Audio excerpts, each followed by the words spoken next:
Ho, ho, ho. Hello there. Are you sitting comfortably? Then I will begin. I don't know what that was. I'm sorry. Apparently, it is Wednesday, the 27th of December. So my computer tells me, because I would never know and none of us would ever know. This is that week when even the neurotypicals don't know what day of the week it is. We are in Twixmas, Betwixmas, Crimbo Limbo, as it is also known. And I just wanted to hop on and reflect on the Christmas tour, because I may sound horrendous. My asthma has been kicking my ass for the entirety of this tour, and I lie here in bed like Tiny Tim in leopard print, but my heart is so full of gratitude and joy, because it was so wonderful to connect with so many of you over the last couple of weeks. And we just had a bloody wonderful old time. So thank you to everybody who came and everyone who was involved. I'm going to share some clips from the show, which I have got thanks to the genius of the wonderful DJ duo, the Bells of the Bull, Ashley and Sam from Fernie House in Blackpool, who are resident DJs of the Emporium of and Coastal Radio in Blackpool, who recorded the Salford Lads Club gig. It was a total experiment, but I just feel so lucky to have some clips to share with you, alongside some reflections from community members, cast and crew alike. It's just been such a special time, and I knew that I wanted to do this. I knew that I find this time of year really difficult, and every time I've shared anything on the podcast, a load of people relate. So it made sense to me that it would be a really special thing to bring people together, and my gosh, was it, with absolute jingle bells on. So if you weren't able to make any of the shows, here's a few snippets and reflections, and to everybody who did and everybody who helped in any way, just thank you from the bottom of my heart, because I'm so full of the festive feels. I'm likely to cry at any moment. Just Merry Christmas, everybody. ADHD has demons, ADHD AF, ADHD has demons, the podcast. ADHD has demons, ADHD AF, ADHD has demons, the podcast. So to open every single show of the tour, we were blessed, so blessed, to have the wonderful Nicole Nadler perform a part of her incredible Edinburgh Fringe show, Why Am I Like This? So take it away, Nicole. We are the lazy. We are the forgetful. We are the airheads. We are the failures. We are the girls who are lost. Honestly, it gets me every single time.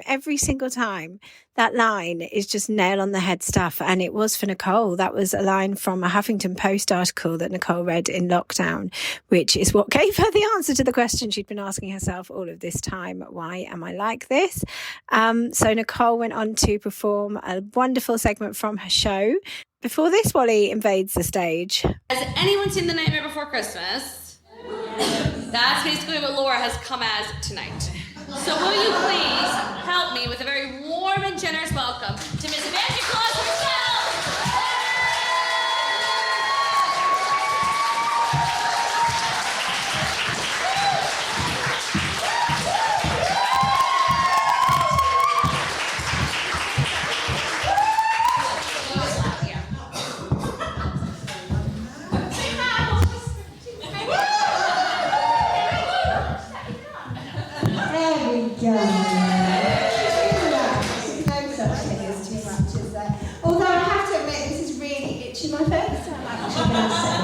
Unfortunately, I don't even need this ladle tonight, but it's like my support thing.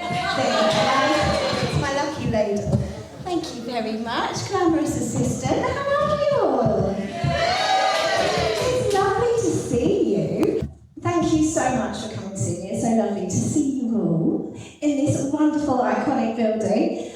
So every show of these is different, because that's just how it goes, right? But in Birmingham, one of the wonderful guests wrote a poem that she gave me, and I love it so much, I would like to start the show with the poem.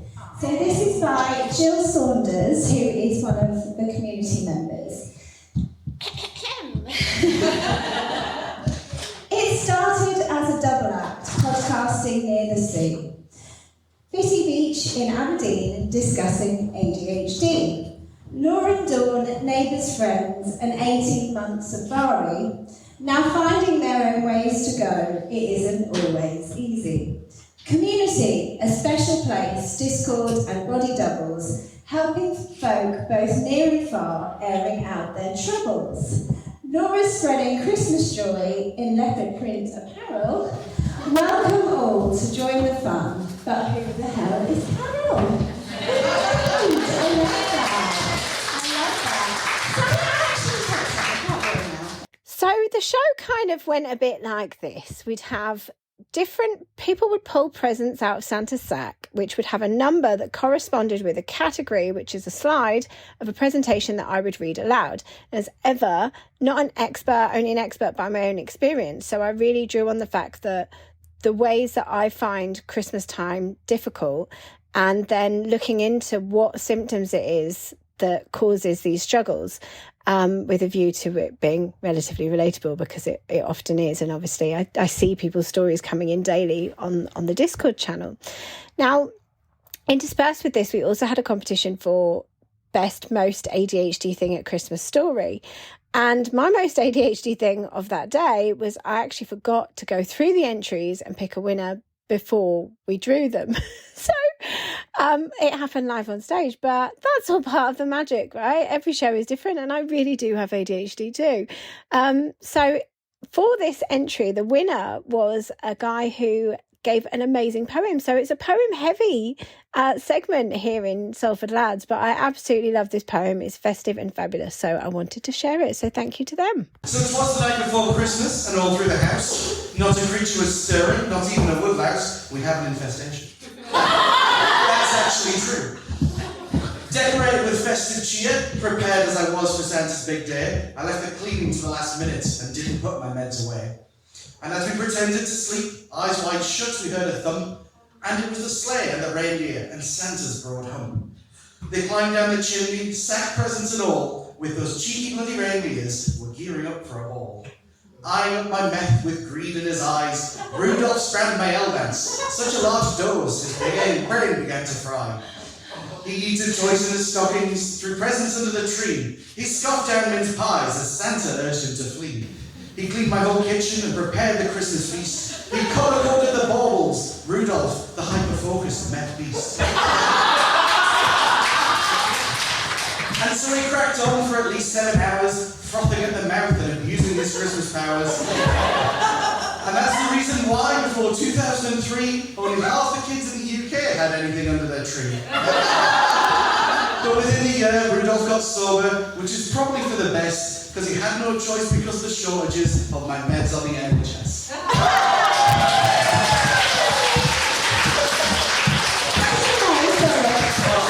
Thank you so much.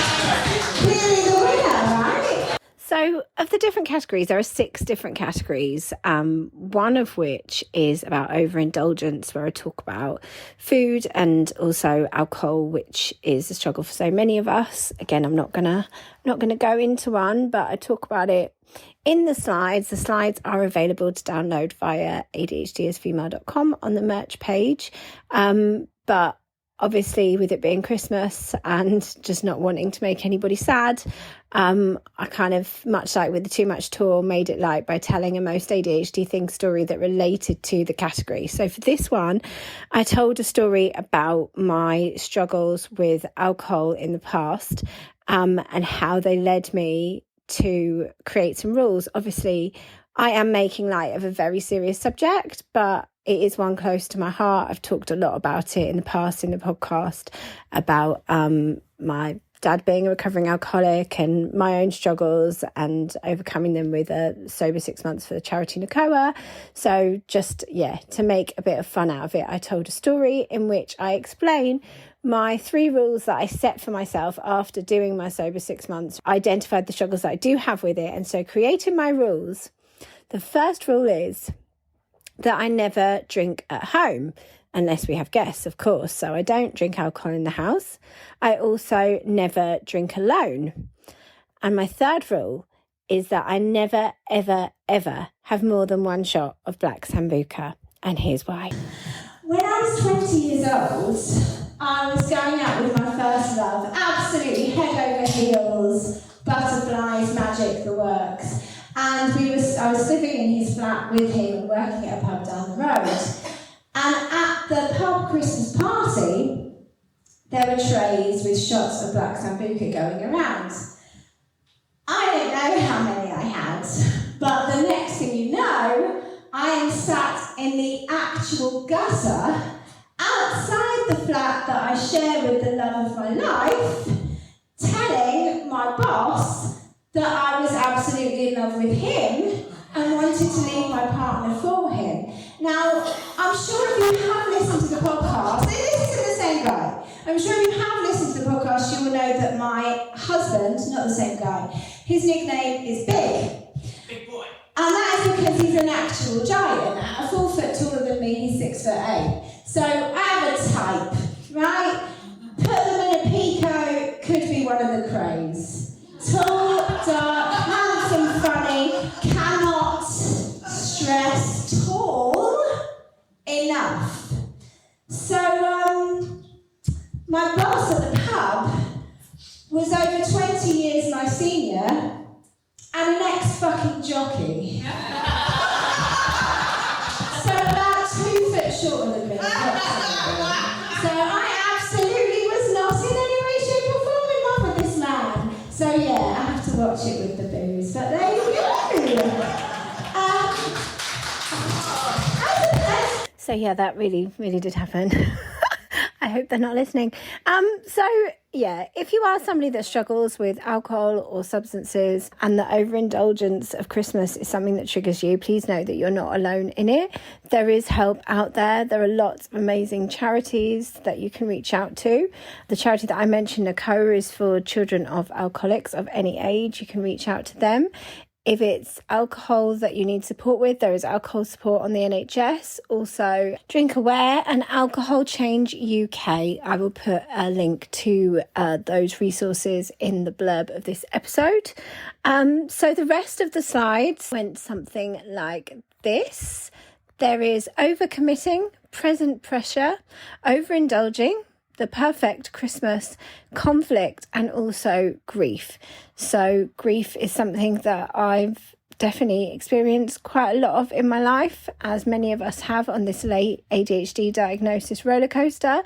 But also, I just wanted to highlight it because nostalgia is something that is so prevalent at this time of year, and it makes us think about those that are no longer with us. And in the tour, I proposed a toast to absent friends, and to us all, that we're all in it together, my absent-minded friends, the leopard print army. So here's to us all. In the second half, this is such a weird episode, sorry guys, but this is what I've got. I really am languishing in my bed, festering. Uncle Fester, Tiny Tim person that I am here. So this is what I've got. I just wanted to say thank you and reflect on a lovely time, but I understand this is quite random and my voice sounds a lot deeper than normal. In the second half was the Dickensian twist. I promised it would be ridiculous. I absolutely delivered. I have a little review that somebody said after watching it, which I absolutely loved. We watched the oddest, most brilliant remaking of A Christmas Carol. It was one of the most validating and wonderful things, so full of compassion and humour, weird energy and light. So yeah, my screenplay debut was an absolute hit. It was nonsense, but I'm so grateful to everybody for indulging me, for humouring me in this absolute nonsense that I created. And each show was different, with different people taking on the different roles. We had Amy Polly, the mindfulness rebel, at several shows. Hannah Huxford, who you're hearing this, played the ghost of Christmas Past so brilliantly. Just absolute comedy gold. Our own Scary Fairy, Ali McDonald, who we'll hear from later on in this episode, also played the ghost of Christmas Present at one point. And we had both Abigail Ajay, Rach Idowu. Who else? Ali also played the ghost of Christmas Future at different points. We had all different people. Nicole played a brilliant Ghost of Christmas Past in which she really committed to the role because she gives everything, her absolute all, that girl. A girl of my own heart. She ran in as the Ghost of Christmas Past like a Dementor from Harry Potter, just swooshing around in a cape. It was really quite spectacular to behold. That was in Edinburgh. In this show here at the Salford Lads Club, we had Hannah Huxford, as I said, and my wonderful friend Zahela played the Ghost of Christmas Present, and my wonderful friend Ashley, who again is one of the Bells of the Ball, played the Ghost of Christmas Future. So I'll share a couple of clips from this absolute nonsense, and if you would like to watch the show in its entirety, we actually have video footage of the London show, which also features Sam and James Brown, the ADHD adults, alongside all of the people listed, and Rosie Turner of the ADHD Untangled podcast. The Masayoki segments were led by my wonderful friend Claire Durrant, who is a singing teacher, an incredible singer, pantomime queen, no less. She actually sung the 12 Days of Christmas that I rewrote, the 12 Days of ADHD AF Christmas, that you will have seen on the socials. I'll put a link to that in the blurb as well. So here's a few snippets of this ridiculousness before I come back with some reflections and some words from community legends and cast and crew alike. So enjoy the ridiculousness, and thank you for humouring me. Marley was dead to begin with. There's no doubt whatever about that. The register of his burial was signed by the clergyman, the clerk, the undertaker, and the chief mourner. Right, fuck this, I'm not doing that. You all know this. Thank you. You all know the story of the Christmas Carol. It's the Muppets one. This is based more loosely than that one was. But it doesn't matter, so let's get to the good part. The ghosts are coming. Are you in bed yet? Why are you dressed like that? Everyone knows you're meant to be a weird little flying cherub. Artistic license, wait till you see the Ghost of Xmas Future. Anyway, I am the Ghost of Xmas Past, and I need to take us on a safari back in time to Xmas 2021. Now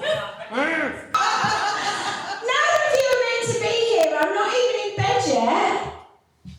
You're both wrong, actually, and all of us are exactly where we are meant to be, because I am the Ghost of Christmas Present. Oh. And it's time to put the past behind us. So good job. No! So yeah, back to this ridiculousness, Scrooge.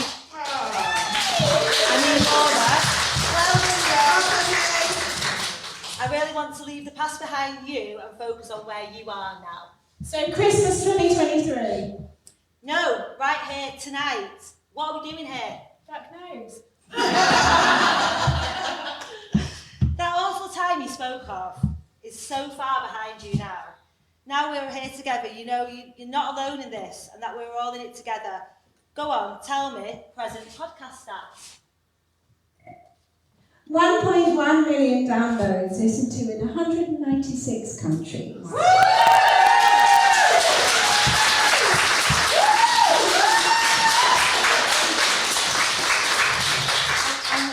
And what's much more important than that? Is that having spent 38 years of my life genuinely believing that I was the only person on the planet that struggled the way I do, I've discovered that there are shitloads of us. And that doesn't just make me happy, it makes them happy. All of us weirdos. Not it. Yes, you can. Let's go. The ones they called lazy, forgetful, the airheads, the ones who felt like losers. We know we aren't alone anymore, and I'm so incredibly Christmas grateful. Future News interrupts this performance to bring you a breaking story from the future. Laura Mears Reynolds reported that on Saturday the 9th of December 2023, the ADHD AF community and their supporters gathered for a Christmas party get-together at Salford Lads Club. Ever the childlike optimist, Laura remembered the line from the early noughties classic, Elf. The best way to spread Christmas cheer is singing loud for all to hear. And thought she would use this theory to hope for a Christmas miracle whilst getting the community to sing a very old, cheesy song together. I seriously can't thank you all enough for being here and for all of your support this year. Your presence here tonight is the greatest present I could ever wish for, the best Christmas present of my life. So, ADHD is for life, not just for Christmas. It's tough, but we have each other to lean on, learn from, and I truly believe that we can make change happen. I do. So however you feel about Christmas, if you love it or hate it, if you believe in Father Christmas, the baby Jesus, Hanukkah, Bodhi Day, Kwanzaa, or the only thing you want for Christmas is for Bobby to win Strictly. Whatever you believe in, I believe in this community. Thank you so much. So, you might have seen on social media, I kind of reworded the 12 days of Christmas, and I've been letting them out bit by bit. So I would love you to join me in singing the 12 days of Christmas, but it's a little bit quick. So first of all, and if we did it from scratch, from the start, we would literally be here all fucking night. So Nicole is going to sing us through once, and then we're going to sing together. No, I don't have the words in front of me. Oh, I was going to do it off the... I reckon I can do it, she just can't sing. Yes, I know them, but I need to look at them at the same time. We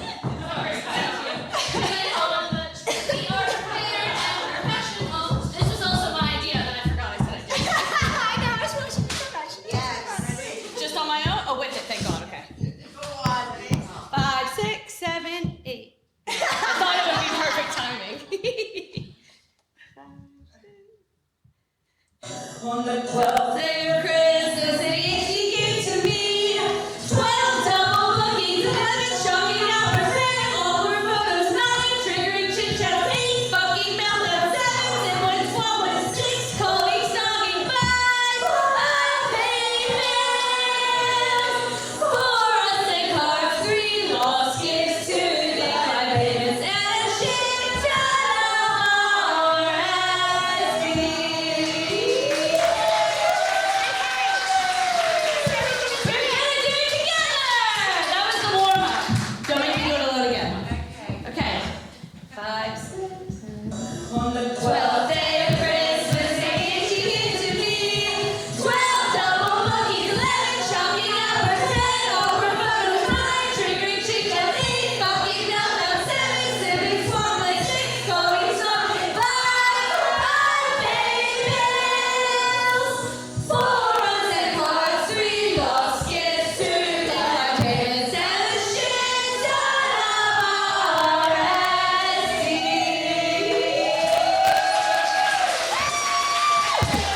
If you're finding this podcast helpful and you're in a position to do so, please join our Patreon peer support community via the link in the blurb of this episode.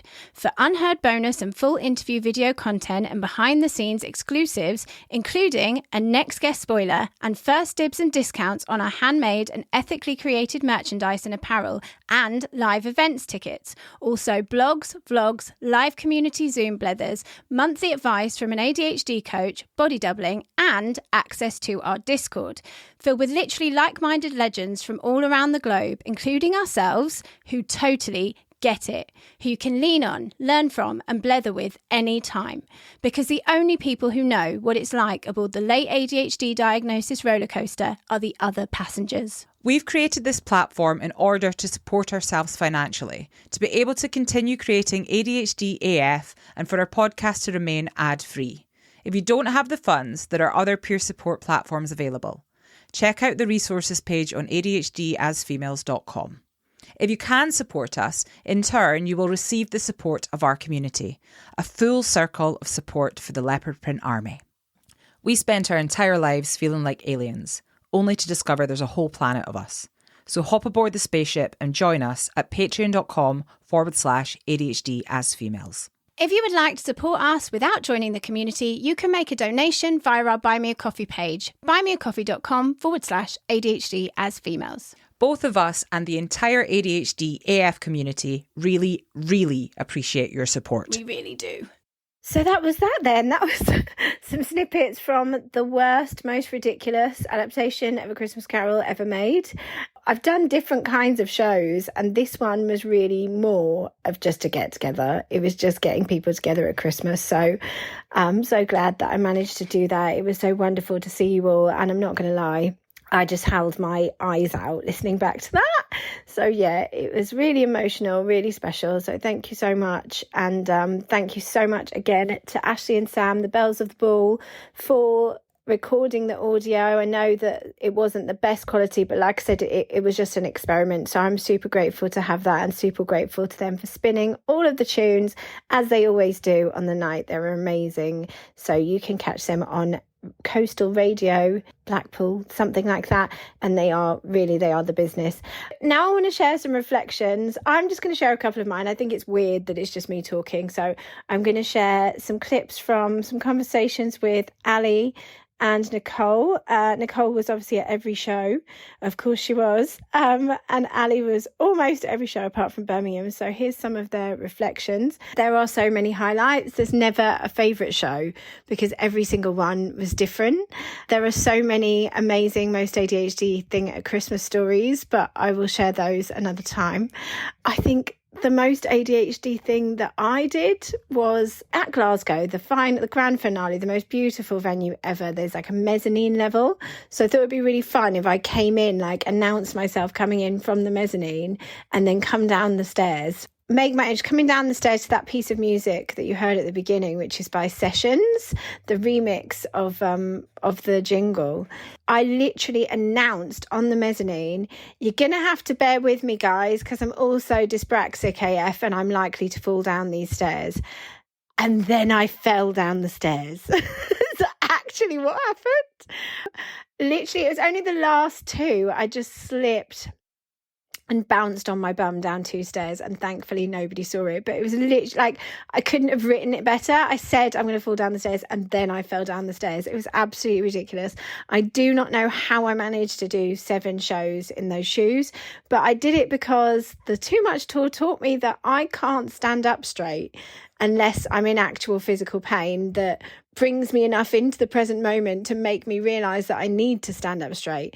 Otherwise, I just stand like a sack of spuds. So I wore these enormous leopard print wedges, well, not wedges, like wedge heel platform shoes, and managed to make it right through to the last one, and then fell on my ass for the last one. At entering the stage, you literally couldn't write it. But luckily, I just bruised my bum and my arm, so that's all right. There are so many highlights, so many amazing bits. I just think another one of mine was that Hannah Huxford was entering the stage in Leeds from the front of the stage rather than the wings, and she kind of scrambled up and then just threw her scythe into the microphone stand. It was like comedy timing, like the microphone stand was just meant to be there for her scythe. It was honestly one of the funniest things I've ever seen. She is comedy gold. But yeah, so just too many highlights to mention. So grateful to absolutely everybody who took part. We had welcome parties of community members greeting people on entry, which was just wonderful. So thank you to all of the greeters, to everybody who helped. We had Leap Into the Dark. Kat was helping with the stage management. Ali, literally butcher, baker, candlestick maker, absolutely bloody everything.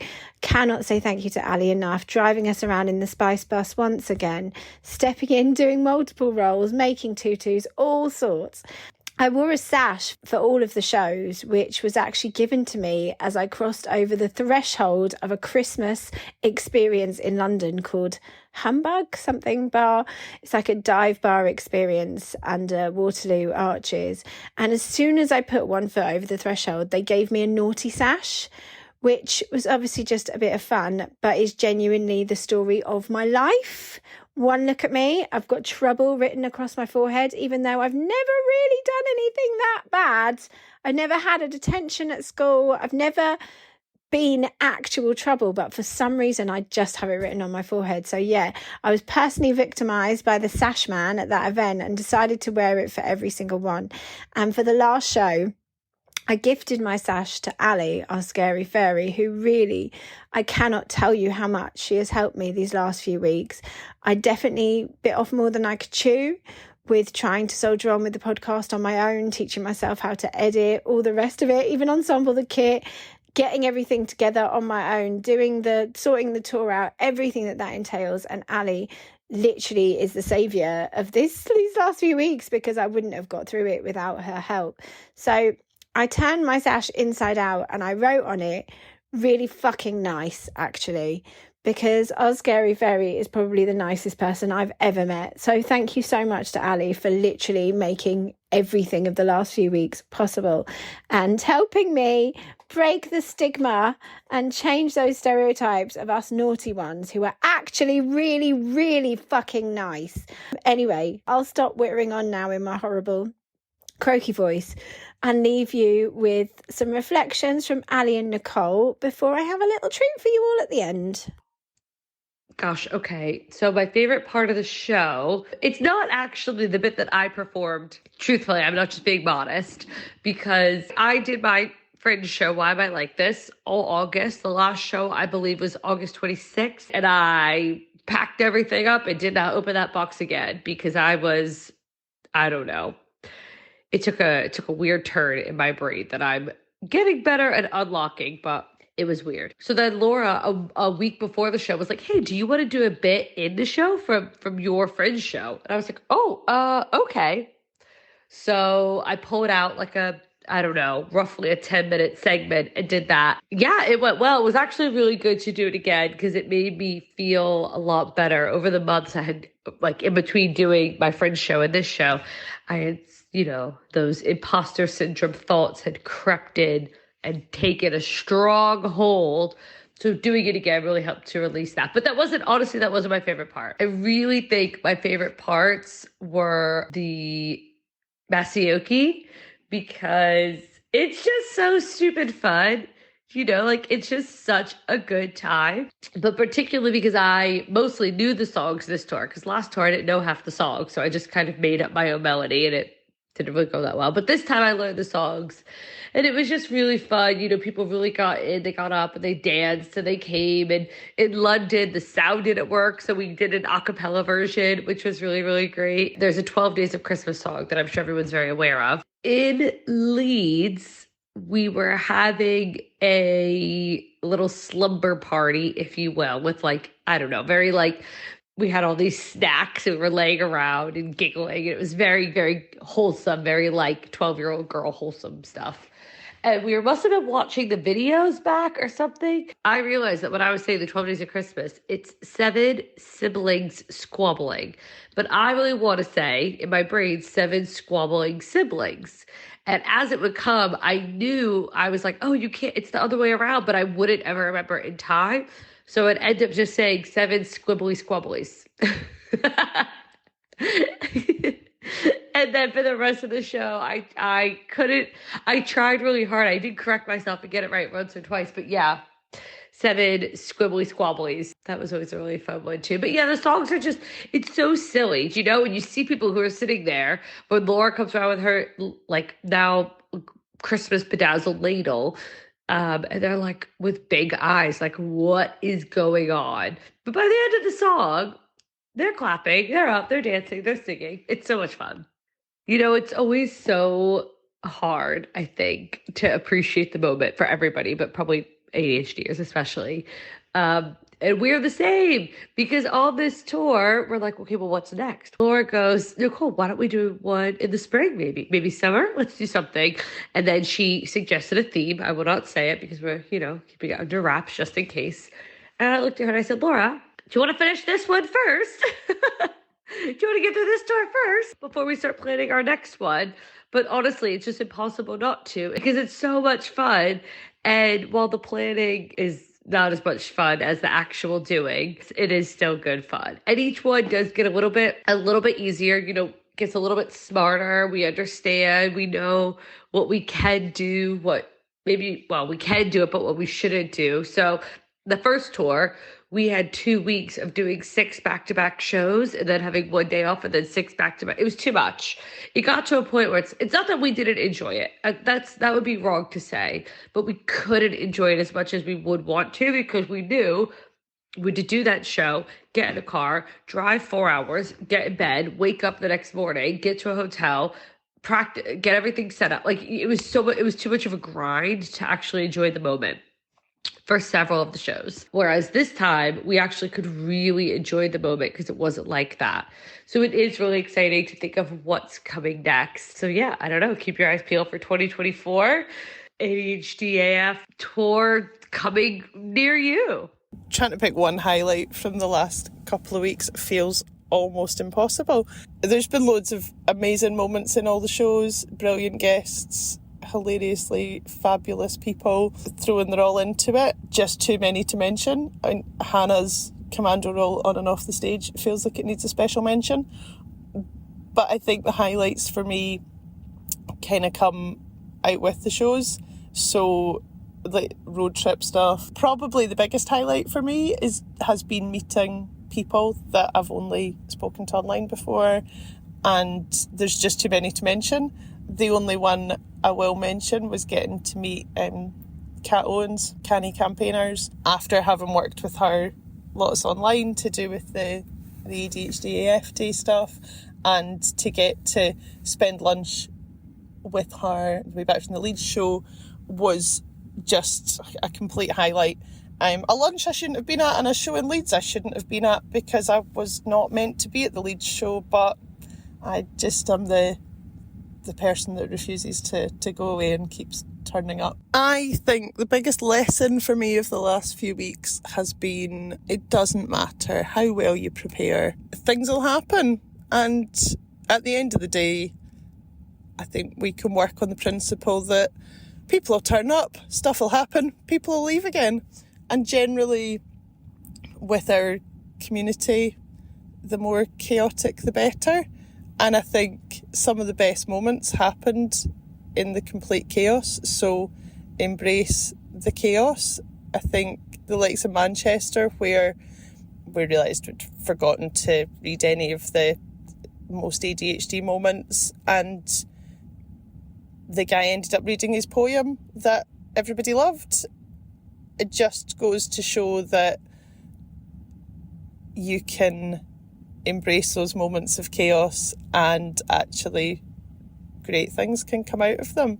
So yeah, I think that's the lesson. The lesson for me is you can be as planned and organised as you like, but actually in the moment, embrace the chaos, go with it, and our community will love it all the more if they get the live bloopers reel. There was something really special about the Edinburgh crowd. There was a tiny number of people compared to some of the other shows, but wow, they were up for it on a Tuesday night in December. So yeah, they were probably one of my favourite crowds as well. They embraced it and they loved it, and yeah, brilliant venue, brilliant crowd. Yeah, they're probably up there with one of my favourites of the tour. My favourite bit of the show, obviously Laura's spectacular final night fall down the stairs. It was always going to happen.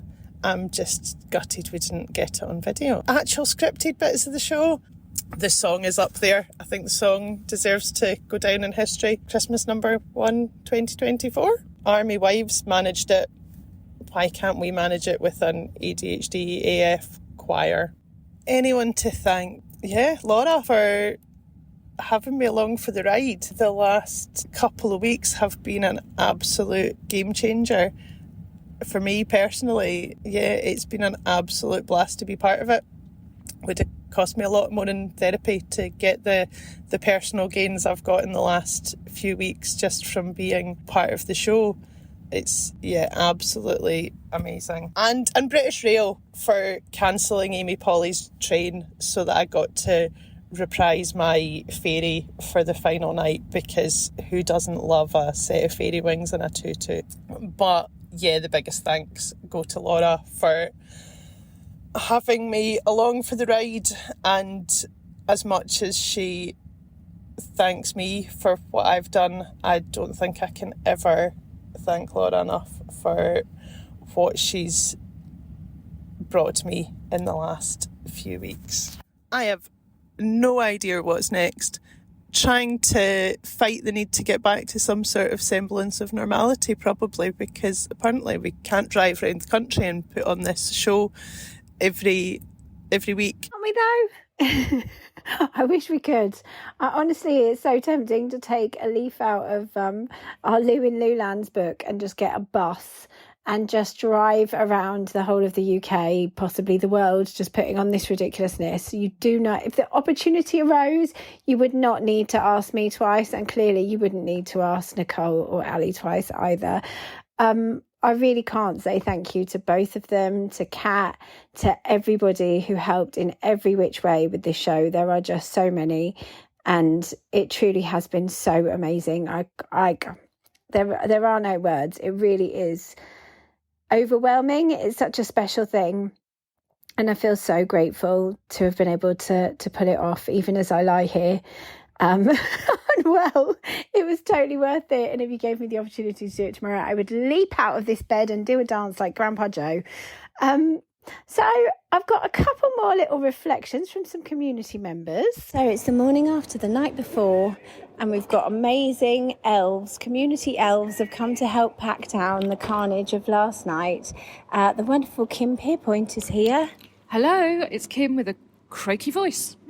That's Hello, it. That's Kim. it. Yeah, we're just checking in and tidying up and not really knowing where we are and what we're doing. No, Breakfast. That's what was the next thing. What did you think of last night? Did you have a good time? Oh, it was rubbish.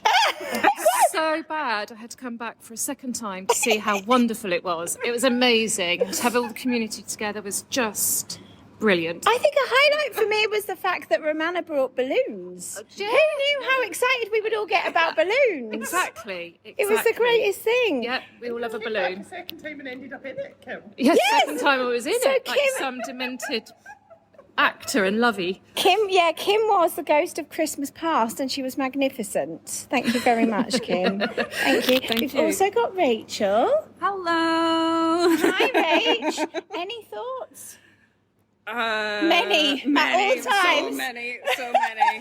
Both of these women are absolute community legends. Did you have a nice time? Brilliant. The face painted. Brilliant. The what? The face painting. Oh my God. So, Rachel, where did we actually go? What was it called again? The riding room. The riding rooms. Yeah. No? I don't know where we were, but Ali booked us somewhere pretending that we were VIPs, and they gave us our own mezzanine like we were VIPs, which was actually really sensible of them, because we ended up being absolutely ridiculous and like slut dropping to Natasha Bedingfield.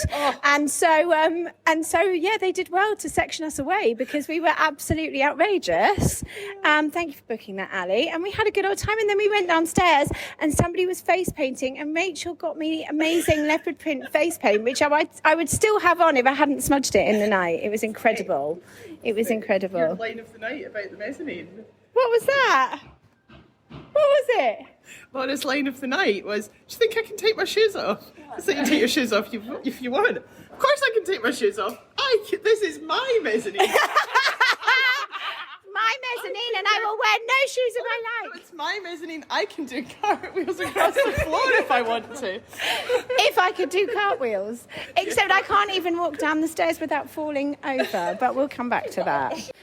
So this last clip was recorded in the Smiths room of Salford Lads Club, and if everything else didn't already have me in the festive feels, this one takes the Christmas cake. It truly does.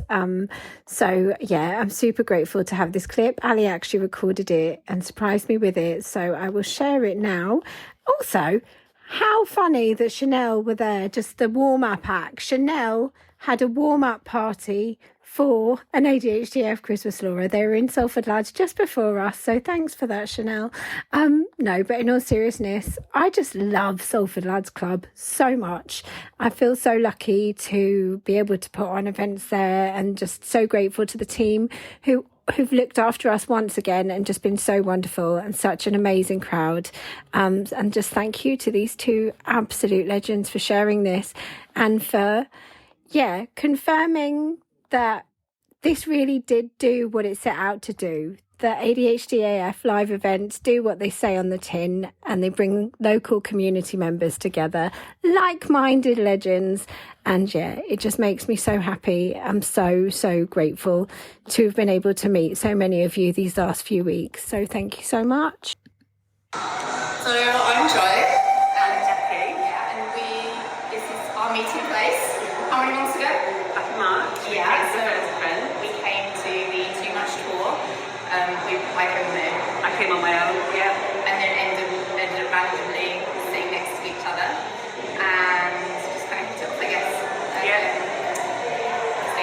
With ADHD. So we had something in common. And yeah, we've met a few times since, haven't we? Yeah, swapped numbers, we've met up, and we couldn't wait to come back to the Christmas do. So. And you're back here tonight at the place you met? Yeah, and we're going to celebrate our 1 year anniversary. I don't know what we're going to do.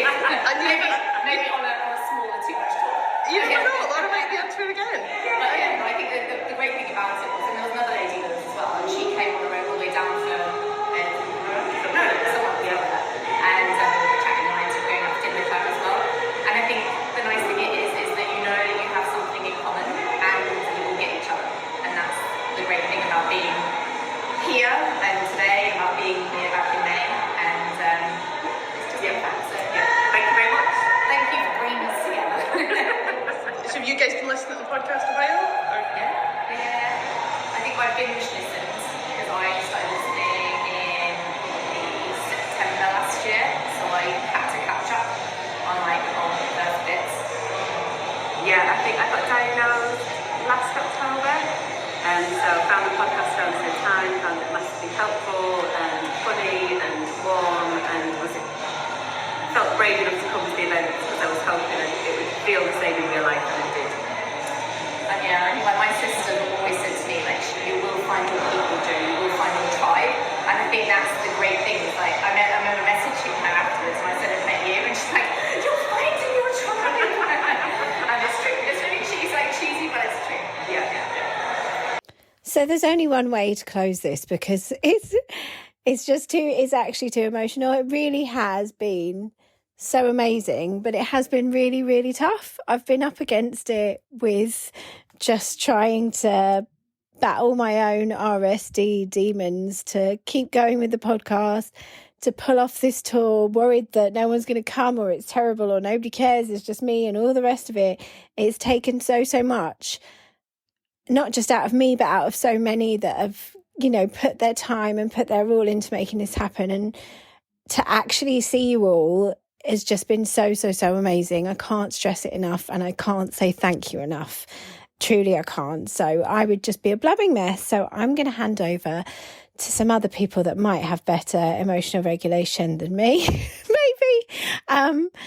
You'll remember I interviewed a whole heap of legends for the most ADHD AF episode ever made in the build-up to the tour. And I asked them at the time if they had a Christmas wish that they would like to give. So I will leave you with all of these legends' Christmas wish, and just all the gratitude to all of them, to all of you. I know how tough Christmas can be, and thank you for coming together with me and making it our own, because what we do have is each other. Gosh, that was really Jerry's finger, wasn't it? Oh God, Laura. And also just a little reminder that if you would like to watch the full show, you can download that via the link in bio and in this blurb. And you can also download the slides for the presentation if you would prefer to just have those, because lots of people ask for those. And funds from that, so 20% will go to the Leopard Print Army Fund and ADHD Adult UK. So thank you so much for everything, and I will leave you with these legends now. Oh, and just a reminder about Ali's Twixmas quiz. So if you want to join the community on the 28th, which is currently tomorrow, but it might be today, depending on when I can get this out, on the 28th of December at 8 p.m, all tier community members, so all paid members of the Patreon community, are invited for a Twixmas quiz, and I can't wait to see you all there. So thank you. I'll go away now, and just thank you, and Merry Christmas. God bless us, everyone. there is a lot going on in the world, and there are a lot of things that can stress us out. But I think one of the big things is our experience is valid, right? It doesn't matter what's going on in the rest of the world. Your world is your world. And I think in terms of like a Christmas wish, something that I'm talking about at the moment with organisations is like managing stress awareness at Christmas specifically, and specifically those of us who are neurodivergent. And I think my wish is just that people can experience more joy and playfulness, because we can have a lot of expectation and stress around what is essentially supposed to be a celebratory time of year. And I know there's a lot of crap going on for people, but I feel like if we could just strip back to the essence of what Christmas is about, and for me it's about gratitude and trying to find the good bits. And I think that there will always be good bits to find, and basically fuck the expectations. Don't do things you don't want to do. Don't buy shit you don't want to buy, and just be with the people that you want to be with and have fun, be playful. I mean, my goodness, that's what the show is all about. I just feel like, oh, the world's so serious sometimes and we need to have a bit more fun. So my Christmas wish is that everybody can find some gratitude, some joy and some playfulness. Thank you, Amy. Just be kind to yourself. It's really easy to get swept up in the negative bits of it, and, you know, want to have that superpower that some people believe ADHD is, and it doesn't always manifest itself like that. It's tricky, and so I wish for myself to give myself a break and be kind, and I just wish the same for everybody else. You know, you're not broken. You're brilliantly different. I love that. Thank you. It's corny, isn't it? But, you know. It's Christmas, right? If you can't be cheesy at Christmas, that's my story and I'm sticking to it for the shows anyway. What's your Christmas wish? That we no longer live in a world where ADHD is considered a trend and something that is just affects young schoolboys. Yeah. And we live in a world where people have compassion and understanding that this is something we do not choose and is not a joke. And that we live in a world where we're just accepted to be who we are. Yeah, to be kinder to each other, to try and like learn things from people's different points of views. You don't have to be from someone's background or share some of their like struggles, to just try and have empathy and learn from each other. And I think that's what's so important. That's why I love the ADHD community. I just went ADHD community. I love it. Oh, love you, Abigail. Just those different people coming together and just supporting each other. So I think that's what is important, just coming together and trying to learn about people's different experiences. My Christmas wish for myself would be to be able to executively function. It would be fine. When you wish upon literally, that is my like dear Santa. I can handle a lot of the other stuff, but if I could just executively function, I really do wish that it was just like normal and boring and like as common, like as I don't even know. Like when people used to be like, oh, they have a depression. And now I just almost wish it was like how that once was, where people are like, yeah, they have ADHD. And you're like, oh, okay. And it's not even interesting or relevant because it's just so normal. Accepted, understood. I hope that this Christmas nobody feels alone, because I know for me personally, I find Christmas really, really difficult. Yeah. And I mean, I don't have a lot of family, things like that, but I've got lots of lovely friends, and my mum is still here. I'm very lucky. Like some people don't have a lot of family or any family. But I just hope, even if you have to spend it alone, for whatever reason, that you don't feel alone. Especially, speaking from an ADHD perspective, I think it can be a very lonely kind of place. So I hope if you are in that situation, just know that you are loved and you are not alone. So my Christmas wish is that the whole world really starts understanding what ADHD really is and get rid of the stigma which people have put this negative vibe to it. and get a little bit more empathy and understanding and educated. Whether you are diagnosed, whether you're undiagnosed or going through your diagnosis or waiting, you're all valid. Never give up. Never keep spreading the word to everyone and everyone. Bore the world with everyone about ADHD. Literally, just keep spreading the word until people get it in their heads what it actually is. It still needs to be educated. The world needs to be educated. My Christmas wish is, I don't know if it can be a wish, but self-acceptance. I think in the society we're living in today, especially with like having ADHD, there is so much stigma surrounding it. So many people tell me that their family members and friends kind of like undermine their experience, you know, of having ADHD. And sometimes we're not always going to get that acceptance from society or people around us. But I find that self-acceptance is beautiful and, you know, helps with the healing process and self-esteem and, you know, just being okay with yourself. So self-acceptance is the Christmas wish. Christmas wish is for there to be better support for people to get assessed, treated and managed. And that would be a miracle, but that's the Christmas miracle I'd wish for. I believe in Christmas miracles. Good. On the 12th day of Christmas, ADHD gave to me 12 double bookings, 11 shocking outbursts, 10 awkward photos, 9 tripping chit chats, 8 fucking meltdowns, 7 siblings swabbling, 6 college slugging, 5 unpaid bills, 4 exit cards, 3 lost gifts, 2 declined payments, and a shit